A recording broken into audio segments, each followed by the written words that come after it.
स्वागत है आपका। खबरें अभी तक देख रहे हैं आप, आपके साथ मैं हूं मुमताज़ खान और इस वक्त मैं हाजिर हूं अपनी बेहद ख़ास पेशकश लेकर आपके दरमियान, जिसका नाम है कहानी कामयाबी की। अपने इस खास कार्यक्रम के ज़रिए हम आपके सामने पेश करते हैं उन चंद चुनिंदा कामयाब लोगों की कहानी जिनकी जद्दोजहद, जिनका संघर्ष उन्हें बाकी कामयाब लोगों से अलग बनाता है, मुख्तलिफ बनाता है। तो चलिए बगैर कोई वक्त ज़ाय किए अपने आज के ख़ास मेहमान से आपकी मुलाकात कराते हैं। आज हमारे साथ हमारे इस खास कार्यक्रम में मौजूद हैं प्रमोद सलूजा जी। प्रमोद जी, बहुत बहुत स्वागत है आपका। थैंक यू, नमस्कार। और इससे पहले की बातचीत को आगे बढ़ाएं, मैं आपको बता दूं कि प्रमोद सलूजा जी वैसे तो इस वक्त बतौर एक एडवोकेट, बतौर एक बिल्डर, कंस्ट्रक्शन के काम में एक अच्छा खासा नाम बन चुके हैं। अपने पेशे के ज़रिए लोगों के दिलों में भी जगह बना चुके हैं। समाज सेवा में भी अच्छा खासा मारूफ नाम है उनका, लेकिन यहाँ तक का उनका सफ़र आसान नहीं था। आज प्रमोद सलूजा जी जो गुरुग्राम, दिल्ली, एनसीआर के इलाकों में एक जाना माना नाम बन चुके हैं, उनके परिवार ने बंटवारे का दंश भी झेला है और बड़ी जद्दोजहद के बाद, बड़ी मुश्किलों के बाद यहाँ तक का सफ़र उन्होंने तय किया है। आज कहानी कामयाबी की में प्रमोद सलूजा जी से उन्हीं की ज़िंदगी की कहानी सुनेंगे, उन्हीं की ज़बानी। क्या उतार चढ़ाव थे, अच्छे बुरे, खट्टे मीठे, क्या अनुभव थे आपके। प्रमोद जी, आज आप जो हैं वो दुनिया आपको जानती है, लेकिन वो कैसी शुरुआत थी ज़िंदगी की जब बंटवारे के वक्त आपके परिवार ने पाकिस्तान छोड़ा और हिंदुस्तान आकर बसे। और ऐसे बहुत सी मिसालें हमारे सामने जो आज तक दिल पर बंटवारे के उस बोझ को, उस दर्द को लेकर जीते हैं। आप ज़रा बताइए अपने परिवार के बारे में। मैडम, बंटवारे के बाद हमारे पूर्वज जो थे, हमारे दादा दादी तो वहीं बंटवारे में ही ख़त्म हो गए थे जी। तो मेरे फादर साहब 5 भाई थे और वो बंटवारे के बाद पश्चिमी पंजाब से यहाँ गुड़गांव में आके बसे। तो कुछ ज़मीन थी जो फिरोजपुर में हमें मिली, तो उस पर हमने अपना जीवन यापन शुरू किया। उसके बाद धीरे धीरे 5 भाइयों अलग अलग सेट हुए। फादर साहब ने अपना पहले जॉब किया, उसके बाद हम लोग बिजनेस में आए। तो वो तो बताते थे हमारे फादर साहब, तो मतलब कि ये सीन था कि जब यहाँ पे आए काफ़ी सामान लेके आए, लेकिन हमारे फादर बताते हैं कि जब हमने यहाँ पे आए तो हमारे पास आटा गूंदने के लिए एक परात भी नहीं था। तो हमारी दादी की जो चुन्नी थी उसकी 9 तह बना के उसके आटा गूंदा गया, वो हमें रोटी खिलाएगी। मेरा तो जन्म यहाँ हुआ। फादर साहब बताते हैं कि उसके चुन्नी के ऊपर आटा गूंदा गया और चुन्नी उस आटे के आटा गूंद के रोटी बनी। तो इतना क्रूड पीरियड हमने हमारे पूर्वजों ने देखा जी। तो जब आपका परिवार पाकिस्तान से यहाँ आया तो फिरोजपुर झिरका आपने बताया, हरियाणा में फिरोज। अच्छा। तो रहे गाँव में।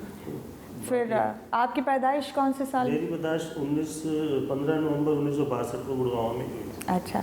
फिर आपकी स्कूलिंग, एजुकेशन कैसे? प्राइमरी स्कूल हमारे वहाँ मचारट मल्ला में हमारा निवास था, तो छप्पर वाला स्कूल बोलते थे। वो छप्पर होते थे, उसमें छत भी नहीं होती थी। उस स्कूल में हम रहे, उस स्कूल में प्राइमरी एजुकेशन वहाँ पे करी थी हमने। बड़ा ही मतलब ऐसा टाइम था कि मैं बयान नहीं कर सकता, क्योंकि हमारे साधन बड़े लिमिटेड थे।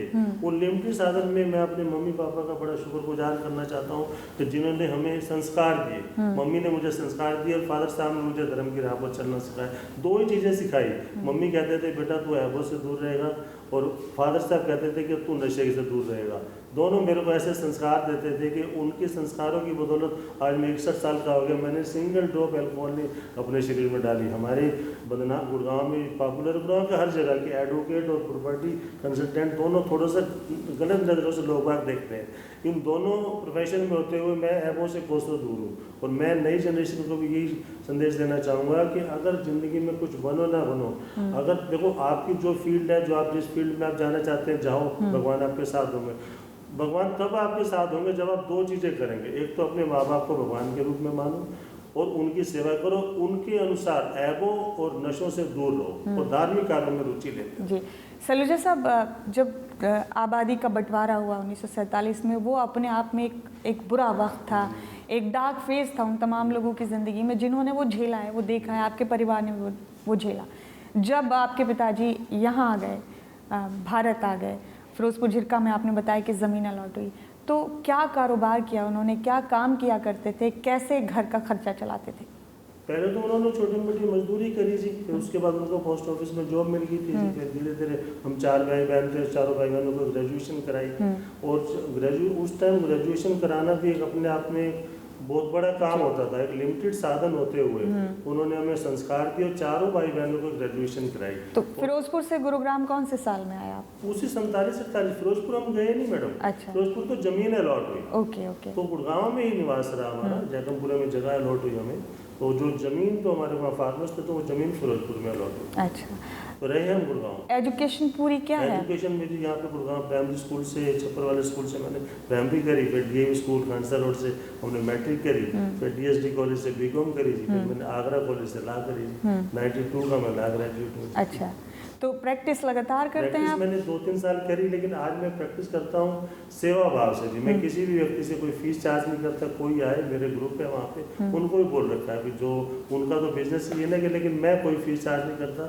2 घंटे लगा लो, 4 घंटे लगा लो, पूरा दिन लगा लो, मैं समझौते में विश्वास रखता हूँ। किसी भी प्रकार का डिस्प्यूट है मैं कोशिश करता हूँ समझा के फैमिली को सेटलमेंट करता हूँ। यानी बड़े तौर पर आपका काम कंस्ट्रक्शन का है अभी, जहाँ आपने बड़ा नाम कमाया। सोना रोड पे अपना हॉस्पिटल है, 70 बेड का अपना हॉस्पिटल बनाया हमने। तो प्रभु का बहुत बहुत शुक्रगुजार है।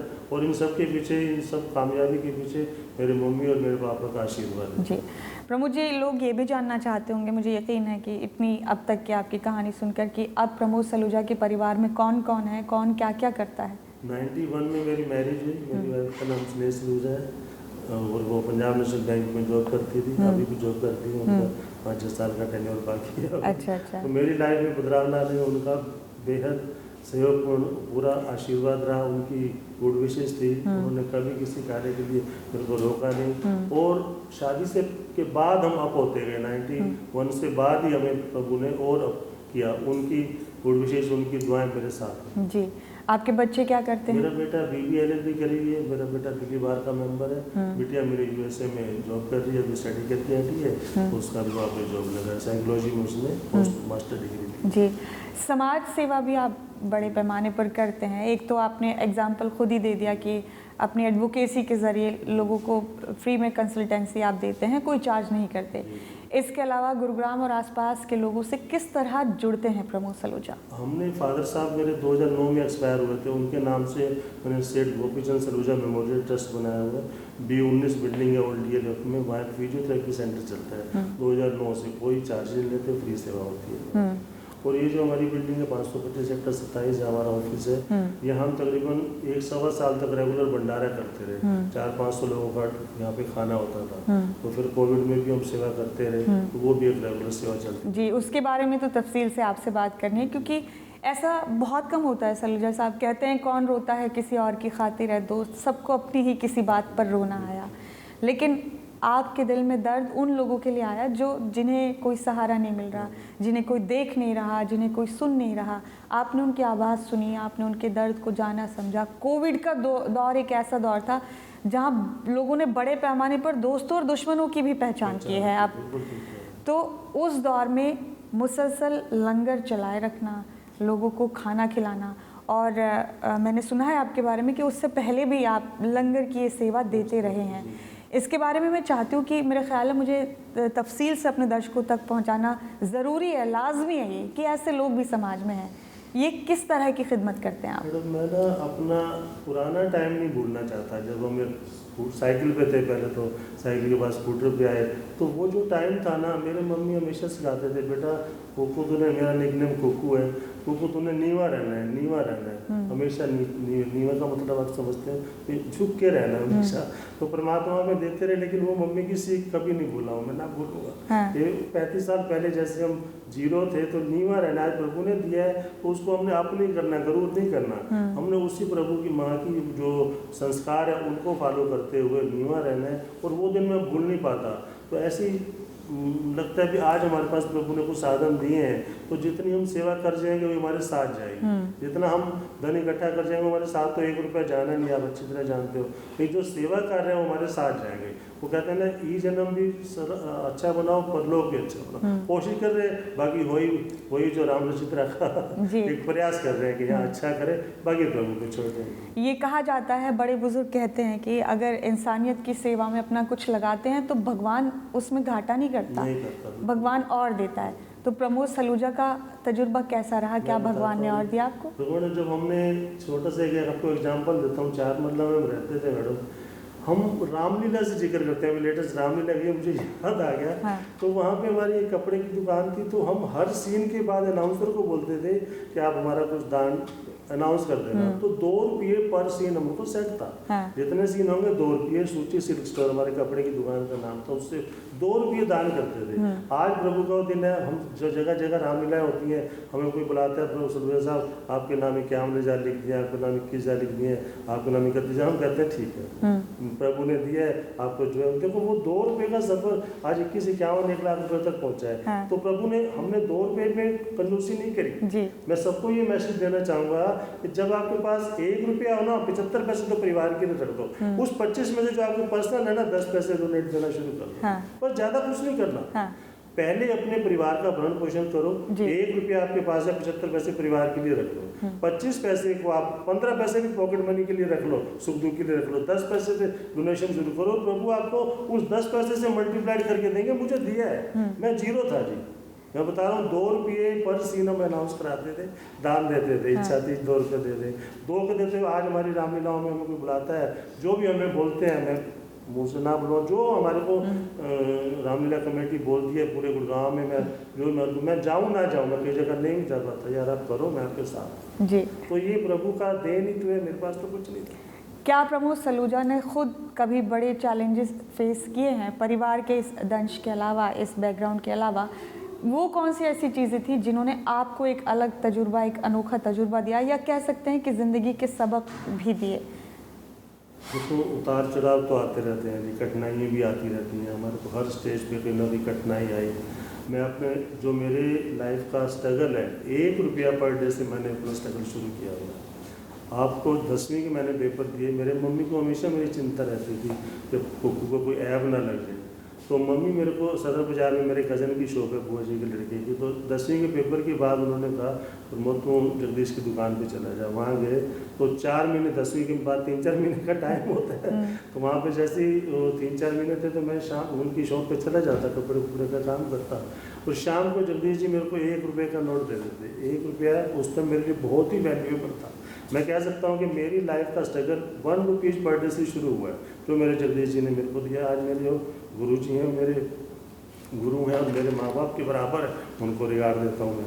तो उन्होंने मुझे जो 1 रुपया दिया, 4 महीने में मैंने 125 रुपये इकट्ठे किए और 125 रुपये से मैंने अपना स्ट्रगल शुरू किया है। तो मैं उनको बहुत बहुत शुक्रगुजार हूँ, उनका धन्यवाद करना चाहता हूँ, उन्होंने मेरी लाइफ को चेंज। जी प्रमोद जी, ज़िंदगी के सबक, उतार चढ़ाव, हमने सब कुछ जाना। कुछ ऐसी यादें हैं ज़िंदगी में जो नई नस्ल के लिए प्रेरणा भी हो सकती हैं, और जिन्हें प्रमोद सलूजा याद करते हैं तो उन्हें लगता है अच्छा, ज़िंदगी का एक दौर ऐसा भी था? मैडम, मैं एक नई जनरेशन को मैसेज देना चाहता हूँ नशे के ऊपर जी। तो मैं अपनी लाइफ से ना, जब मैं आपको बताता हूँ आज के मैम कैसे रियल स्टेट में आए, रियल स्टेट का एक इंसिडेंट जो फर्स्ट था वो आपको मैं सुनाता हूँ आज, जो एक कड़वा सच्चे है, और आज मैं सोचता हूँ कि ऐसा भी मेरे साथ हुआ। हम लोग रियल स्टेट में आए 91 में लगा लो। तो हमारे यहाँ एक सिस्टम होता था कि हम चंडीगढ़ से प्लाट लाए, वहाँ से प्लाट लाए, पंचकुला से हम प्रॉपर्टी लेके आए जी। तो प्रॉपर्टी लेके आए तो यहाँ चेन बन जाती थी, जैसे A-B-C डीलर होते थे जी। हमने A पर्सन को प्रॉपर्टी को बेच दी, वर्बली बेची जाती थी कि हमने ये प्लाट आपको दे दिया। तो उसने B-C-D-E-F-G 9 लोगों को आगे वो प्लाट बेच दिया गया।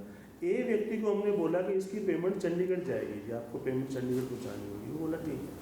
उसने B-C-D-E को मैसेज नहीं दिया ये पेमेंट चंडीगढ़ जाएगी। तो लास्ट में जो बायर था मिस्टर अशोक बजाज थे, तो मेरे अच्छे मित्र रहे, अभी एक्सपायर हो गए पीछे वो पेमेंट लेके आ गए। लो जी पेमेंट लो कि मेरे पेपर कराओ। मैंने कहा सर हमने तो पेपर, ये पर्सन से पूछा कि तुझे तो बोला था कि हमने पेमेंट चंडीगढ़ पहुँचानी। बोले सॉरी सर मैं तो भूल गया, उसका मैसेज ही नहीं था पेमेंट पहुँचाने का। तो अशोक बजाज जी थोड़े से हमारे से नाराज हुए, फिर हमारी बात पे कन्विंस हो गए। वो शाम को 5 बजे तैयार हो गए कि मैं चंडीगढ़ पेमेंट लेके चलता हूँ जी। हम वहाँ पे पेमेंट लेने गए तो वो ड्रिंक करते थे जी। तो मैं अपने आप को नशे की जो आपको उससे बता रहा हूँ, तो उन्होंने अम्बाला जाके शराब के ठेके के आगे गाड़ी रोक दी। मैंने कहा बजाज साहब क्या करोगे? बोले दवाई लूँगा। मैंने कहा बजाज साहब जब आप शराब पी लेंगे तो मैं शराबी के साथ नहीं बैठा करता, मेरी एक संस्कार थे माँ के। जी। तो मैंने कहा आप कमरा लीजिए, आप कमरे का किराया मैं दूंगा, आप यहाँ सोइए, सुबह चलेंगे।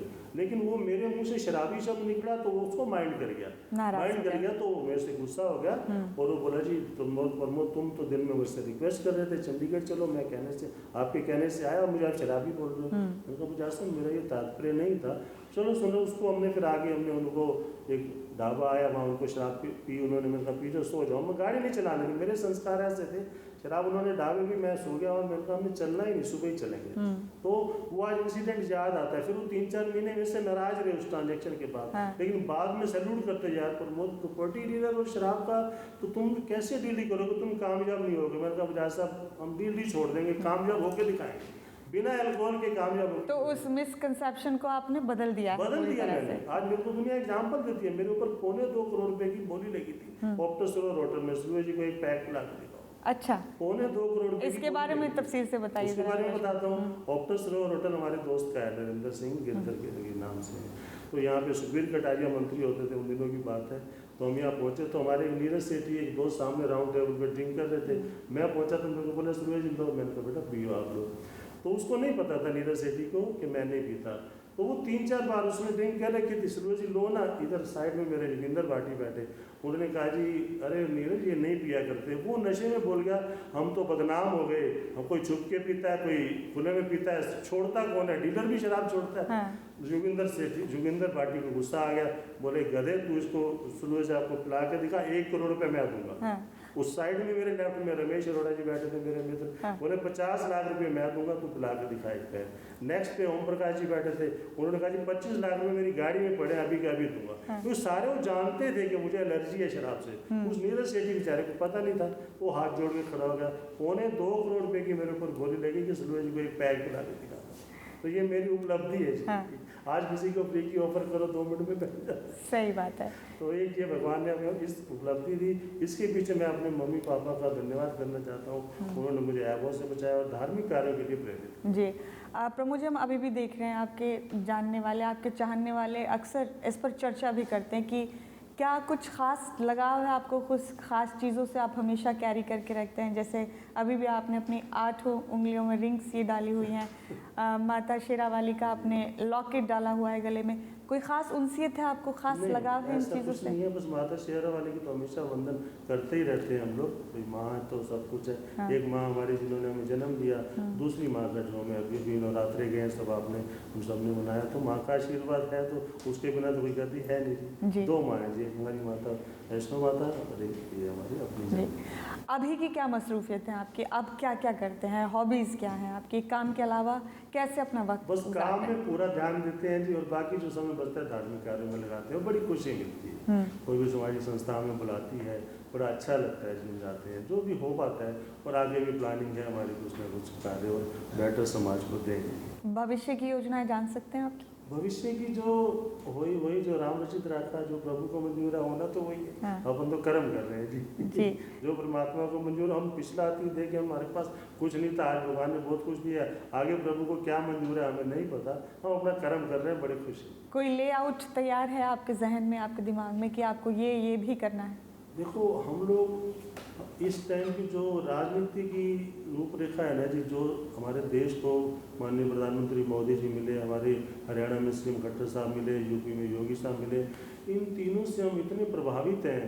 पहले जो पॉलिटिशियन होते थे सिर्फ वो अपने ही लिए जीते थे, उनको अपने लिए जीना था, अपने परिवार के लिए जीना था। आपने पिछली राजनीति में किसी का शब्द नाम नहीं लेता, तो उनका ये था कि खुद अपने लिए जियो, अपने परिवार को लिए। उनके टाइम में एक सरपंच भी लग जाता था तो 7 पीढ़ियों तक की अपनी व्यवस्था कर जाता था। और हमारे सीएम साहब को देख लो, हमारे पीएम साहब को देखो, हमने पीछे हमने पंचमत स्मारक ट्रस्ट बनाया हुआ कुरुक्षेत्र में, तो उसमें जब हमने सीएम साहब को ट्रस्टी के लिए बोला, इनकी सेठ जब नए सीएम बने थे 2014 में, हमने कहा जी आप ट्रस्टी बनो मनोहर लाल जी। बोले मेरे पास तो कुछ है ही नहीं। पहली सैलरी मिली थी 86,000 रुपये, वो पीएम साहब का ऑर्डर आ गया, उधर जम्मू में बाढ़ आई थी तो बाढ़ पीड़ितों को दे दिए गए। मेरे पास तो अभी है नहीं, अगले महीने सैलरी मिलेगी, तुम्हारी ट्रस्टी की 1 लाख रुपए फीस है, मैं अगले महीने दे दूंगा। हमने कहा जी अगले महीने 86,000 रुपये, बोले मेरी सैलरी है। अभी 1 लाख दे दूंगा, उन बेचारों ने 1 लाख रुपए में दिया, ट्रस्टी बने। हाँ। तो उसके बाद देखो उनको भी मैं सैल्यूट करता हूँ कि आज हरियाणा में ज़मीनों का इतना भाग है कि जब हमने स्मारक बनाया तो वहाँ पे उन्होंने अपनी पुश्तैनी ज़मीन में से 1 एकड़ ज़मीन दान करी, जो हमारा कुरुक्षेत्र में स्मारक बन गया। तो मैं ऐसे मुख्यमंत्री को सलाम करता हूँ, सैल्यूट करता हूँ, और उनसे प्रेरणा लेके हम समाज के लिए कुछ करना चाहते हैं। हम लोग उन राजनीतियों में से नहीं बनना चाहते कि जो अपने अपने परिवार के लिए आए। हमें भगवान ने उतना दिया जितने हमारे साधन बड़े लिमिटेड हैं। यानी आपको लगता है कि राजनीति भी समाज सेवा का एक बेहतरीन जरिया है? बिल्कुल, राजनीति तो सेवा ही है ये। तो करना चाहेंगे इस रास्ते से आप समाज की सेवा? हाँ, बिल्कुल करना चाहेंगे। जैसे कोई हम पार्टी से, बीजेपी पार्टी के सिपाही हैं, जो आदेश होगा वो उसको ऑनर करेंगे। यानी पार्टी की राजनीति की सरगर्मियों में भी आप मसरूफ रहते हैं? अभी हमने मेयर के लिए अप्लाई किया हुआ है। बाकी पार्टी में हमारी बीजेपी को कुछ नहीं पता होता, आखिरी व्यक्ति को, हमारे दीनदयाल उपाध्याय जी ने बोला था कि आखिरी व्यक्ति को हेल्प मिलनी चाहिए, ऐसे आखिरी व्यक्ति को टिकट भी मिलती है। अभी आपने देखा पीछे कभी हमारे सुधीर सिंगला ने सोचा नहीं था टिकट मिल जाएगी। तो ये तो प्रभु ने जो रचा हुआ होना ही होना है। तो जो मौजूदा स्वरूप है राजनीति का, ये हौसला देता है आपको? ये हौसला देता है। एट प्रेजेंट 2014 के बाद मैं तो ये कहूँगा कि आज़ादी हमें 2014 में ही मिली है। उससे पहले तो लूट खसोट 47 से लेकर 14 तक लूटते ही रहे हैं ये लोग। उस चर्चा में फिर कभी बैठेंगे आपके साथ। उन्होंने तो अपने परिवारवाद की राजनीति करी है, देश के लिए तो कुछ सोचा ही नहीं। तो इस जो प्रेजेंट सरकार है उससे हम प्रेरित हैं, और जो हमें प्रेरणा हम नेताओं से मिलती है उनको उसकी प्रेरणा का अनुकरण करते हुए आगे बढ़ते हैं। कुछ ऐसा है मौजूदा वक्त की राजनीति में जिसे प्रमोद सलूजा बदलना चाहते हैं? लगता है कि कुछ एथिक्स के खिलाफ जा रहा है? नहीं, देखो कमियाँ तो हर जगह होती हैं जी, थोड़ी बहुत कमी है, तो ऐसा कुछ नहीं है। काफ़ी कुछ अच्छा हो रहा है, काफ़ी कुछ चेंज है दूसरी सरकारों से, और आगे भी अच्छा होगा। तो आपकी प्रायोरिटीज़ क्या होंगी, आपकी प्राथमिकताएं क्या होंगी अगर आपको मौका दिया पार्टी ने, फिर उसके बाद लोगों ने आपको मौका दिया, जनता ने आपको मौका दिया, तो प्रमोद सलूजा सबसे पहले क्या करना चाहेंगे? देखो जी, गुड़गांव में जो कमियाँ रह गई हैं, एजुकेशन है और आपका स्वास्थ्य है और फूड फॉर ऑल है, सबके लिए खाने की व्यवस्था, जो मेरी मतलब कि मैं जो करता ही आ रहा हूँ, तो इनके ऊपर हम पूरी जो भी हमसे बन पाएगा हम बैठे करेंगे। लोगों की क्या प्रतिक्रियाएं होती हैं जब आप लोगों के बीच पहुंचते हैं? तो लोग हमें दुआएं देते हैं जी, बड़ा अच्छा लगता है जी। हम इस काबिल थे नहीं, एक जीरो थे हम लोग, हम जाते हैं तो अपना आती है तो याद आ जाता है, तो बड़ा अच्छा लगता है कि वही है कि हमारे पूर्वज कह गए कि पैसा साथ नहीं जाना, जो आपकी सेवा कर रहे हैं वो साथ जा रहे हैं, तो उसी को मद्देनजर रखते हुए सेवा में लगे हुए। कभी लगता है कि ये सफ़र मुश्किल हो सकता है, राजनीति के रास्ते पर चल के समाज सेवा करना मुश्किल हो सकता है? लगता है ऐसा? अगर आप अंदर से साफ हैं, अगर आपके पैसों के पीछे नहीं भागना, अगर आपको अपने लिए परिवार के, देखो आज भगवान ने हमें सब कुछ दिया है, जो हमारे साधन है हमें, यदि कि हम बहुत बड़े हैं लेकिन अच्छे हैं, भगवान ने अच्छा दे दिया। हम अपनी जो प्रेजेंट जो हमारी संतान है, बेटा बेटी, उनके लिए काफ़ी है, तो हम और क्यों ज़्यादा हाई तो क्या करने जी। खानी तो 2 रोटी है जी, वो भी प्रभु ने कम कर दी, 1 रोटी दोपहर को खाते हैं, शाम को खाते हैं। तो किस स्तर की राजनीति में आपको दिलचस्पी? क्या सिर्फ गुरुग्राम शहर के लिए कुछ करना चाहते हैं राजनीति के जरिए, या विधानसभा और लोकसभा तक सोचा है आपने? मैंने बताया ना उनका कि कुछ नहीं पता, जो प्रभु आदेश करेंगे वो, जो हमारी पार्टी आदेश करेगी उसमें हम खरे उतरेंगे। कई बार ऐसा होता है सलूजा साहब कि पार्टी के कार्यकर्ता, किसी भी पार्टी के कार्यकर्ता सालों तक मेहनत करते हैं, और जाहिर सी बात है हर किसी का एक टारगेट होता है, टारगेट अचीव करना होता है राजनीति में। फिर पार्टी की तरफ से अगर मौका ना दिया जाए तो फिर मायूसी भी बड़ी होती है। तो प्रमोद सलूजा खुद को कौन से कार्यकर्ताओं की फहरिस्त में मानते हैं? देखो मैं इसको अपने अतीत से जोड़ता हूँ। जब मैं जीरो था, भगवान ने इस काबिल बना दिया। हम लोग कभी नहीं सोच सकते थे कि इतना हमें मिलेगा जी। हमें अपना साइकिल वाला सफ़र याद है। तो मैं ये मान के चलता हूँ कि आज भगवान हमें कोई ना कोई अच्छे पद पे पहुँचाएगा सेवा कार्य की, जैसे हमारे मोदी जी, योगी जी और सीएम खट्टर साहब कर रहे हैं। तो उसी लय पे ही चल रहे हैं। इन तीनों व्यक्तियों ने अपने लिए कुछ नहीं किया, तो उसी लय पे चलना है जो हमारे पास है, सफिशिएंट है, और परमात्मा पे पूरा भरोसा है कि कुछ ना कुछ अच्छा आदेश ऊपर से जरूर होगा। जी प्रमोद जी, आपने शुरुआत से लेकर अब तक की पूरी ज़िंदगी अपनी बताई। युवा पीढ़ी को, नई नस्ल को आपने ये भी बताया कि किस तरह की मुश्किलें पेश आ सकती है जब आप एक कामयाब सफ़र की तरफ कदम बढ़ाते हैं। तो लेकिन ये आपके ज़रिए जाना है नौजवान नस्ल ने कि अपने वैल्यूज़ पे बने रहकर, अपने एथिक्स पर बने रहकर, तमाम चीज़ों को निभाते हुए भी आप एक कामयाब शख्सियत बन सकते हैं, इसमें कोई दो राय नहीं। आपका ये सफ़र जो बंटवारे के वक्त से आपके परिवार ने शुरू किया, फिर उसको आपने आगे बढ़ाया, वो मुसलसल जारी है। यही कह सकते हैं अभी तो इस बातचीत को अंजाम तक पहुंचाते हुए प्रमोद जी के बारे में कि जिस दिन से चला हूं मेरी मंजिल पर नज़र है, इन आँखों ने कभी मील का पत्थर नहीं देखा। बहुत बहुत शुक्रिया प्रमोद जी आपका इस बातचीत के लिए। तो इसी के साथ हमारी आज की खास पेशकश कहानी कामयाबी की में फ़िलहाल हमारे साथ इतना ही। मुझे दें इजाज़त, अगली बार किसी और शख्सियत की कामयाब कहानी से आपको रूबरू कराएंगे। नमस्कार।